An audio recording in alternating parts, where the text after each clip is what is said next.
Assalamualaikum warahmatullahi wabarakatuh.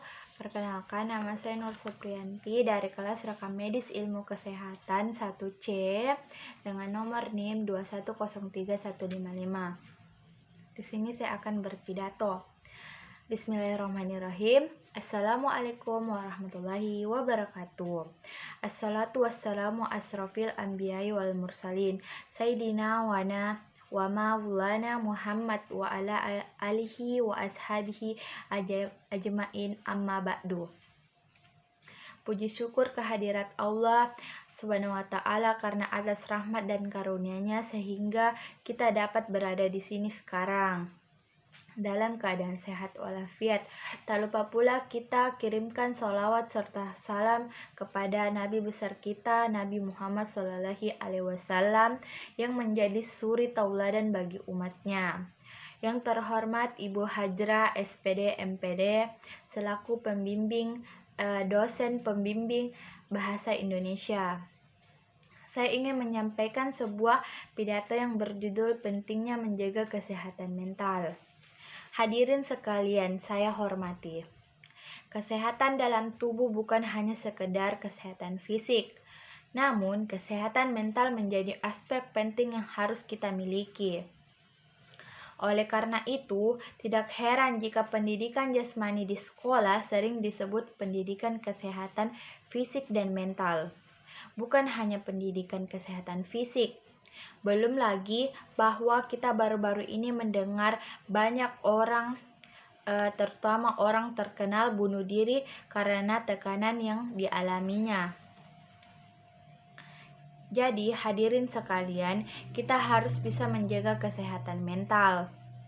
Dengan menjaga kesehatan mental kita dengan baik, kita tidak akan mudah menanggung tekanan mental yang membuat kita melakukan perilaku berbahaya termasuk bunuh diri dan lain sebagainya. Hal-hal yang harus kita lakukan termasuk beribadah dan berdoa kepadanya, mengeluh kepada orang-orang terdekat, menghormati dan menerima diri sendiri, berpartisipasi aktif dalam kegiatan sosial, menjaga hubungan baik dengan keluarga, kerabat, dan teman, mencari bantuan ketika secara material dan moral menghadapi kesulitan, dan mengambil istirahat dari kegiatan kita selama hidup kita. Hadirin sekalian, saya hormati.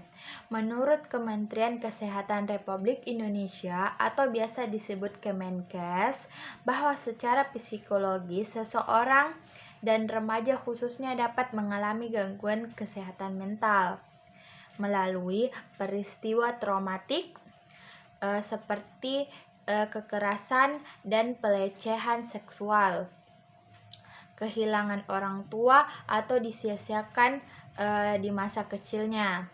Ketiga, kurang mampu bergaul dengan orang lain. Keempat, perasaan rendah diri, tidak mampu, marah atau kesepian.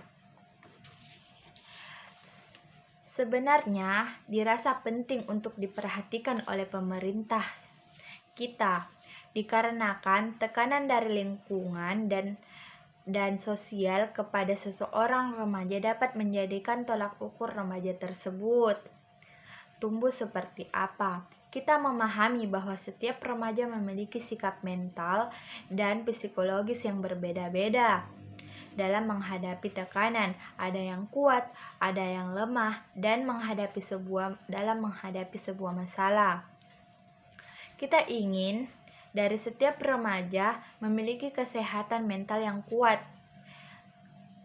yang kuat karena hal tersebut menjadi dasar sehatnya fisik mereka. Antara fisik dan mental memang hal yang tidak dapat dipisahkan.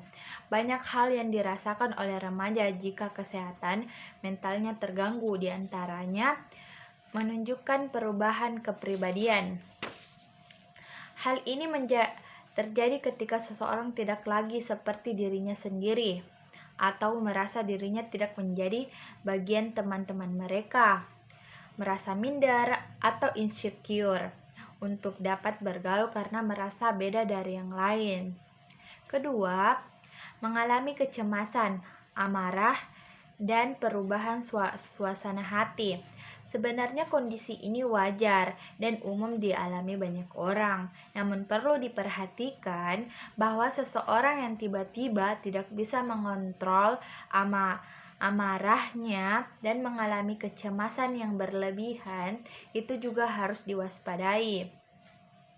Bahwa seseorang tersebut sedang dalam kesehatan mental yang tidak baik-baik saja.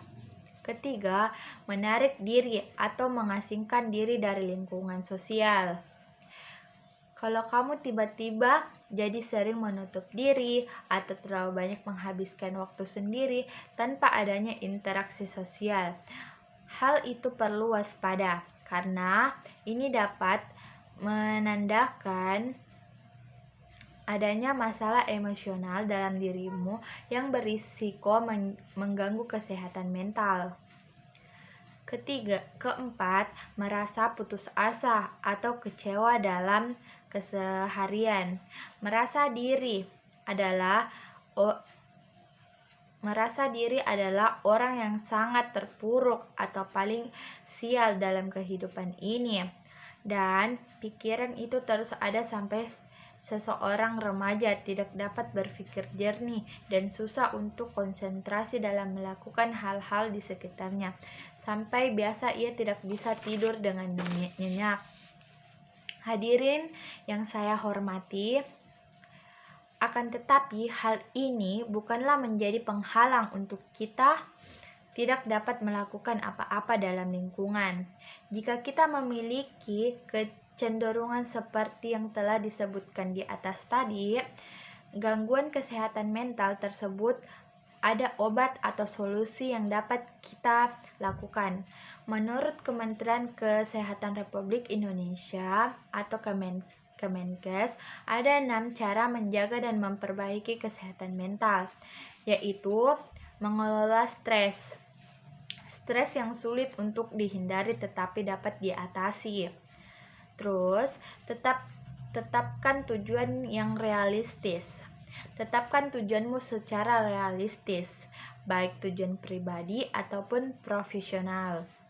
Berkumpul dengan orang yang mendukungmu, orang yang punya hubungan sosial yang sehat. Terbukti mengalami lebih sedikit gangguan kesehatan dan dapat hidup lebih lama. Keempat, membantu orang lain. Selain bermanfaat bagi orang lain, melakukan kegiatan kerelawanan dapat membantu merasa lebih baik dan lebih bermanfaat dalam hidup. Kelima, melakukan hal baru. Rutinitas yang monoton dapat membuatmu mudah stres.